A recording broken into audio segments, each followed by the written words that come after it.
Source: Android Central. What you need to know. Amazon's Q4 2021 financial earnings were released on Thursday, reporting $137 billion in revenue, a 9% increase year-over-year.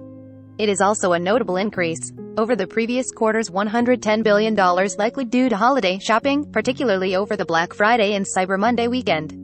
That said, Amazon CEO Andy Jassy highlights ongoing difficulties due to the pandemic. As expected over the holidays, we saw higher costs driven by labor supply shortages and inflationary pressures, and these issues persisted into the first quarter due to Omicron, Jassy says in a statement. Despite these short-term challenges, we continue to feel optimistic and excited about the business as we emerge from the pandemic. Huawei P50 Pro Mini Review. Huawei's new flagship has some of the best cameras we've seen, but there's a catch. 0 seconds of 1 minute, 3 seconds volume 0%. Sponsored links. Ring Nikte Shui Serum Rab Pumikum Gentam Tarab Sin, Brands Bird Nest. Notably, Amazon Web Services (AWS) saw a 40% increase in revenue amid recent outages. The company also reported its advertising revenue for the first time, which raked in nearly $10 billion in Q4, showing healthy growth while still trailing Google and Meta. Amazon also announced that it is raising the price of its Prime membership for the first time since 2018. Starting February 18th, the monthly cost will rise from $12.99 to $14.99, while the yearly subscription will increase by $20 to $139 per year.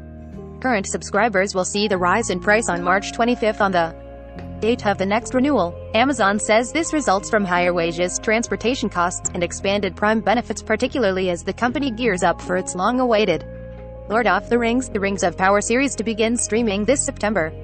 The company also continues to build on its entertainment offerings with recent improvements to the best Fire TV sticks and more.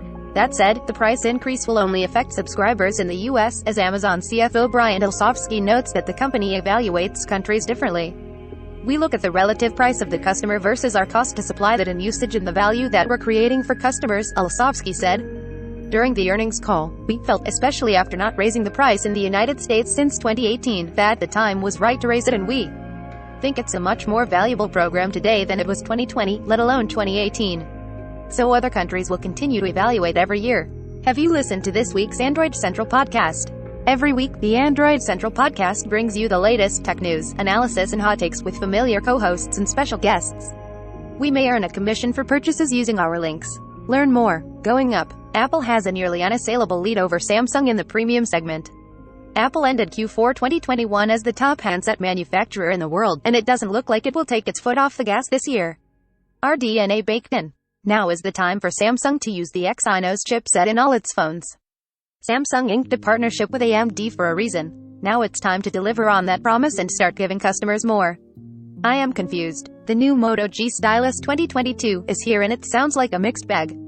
Motorola launches the new Moto G Stylus 2022 with an upgraded display and a new design, but how does it compare to last year's models? Alexa, do a thing. These are the best Alexa-compatible smart devices. Having Alexa is just the start. Now you need smart things to connect to it.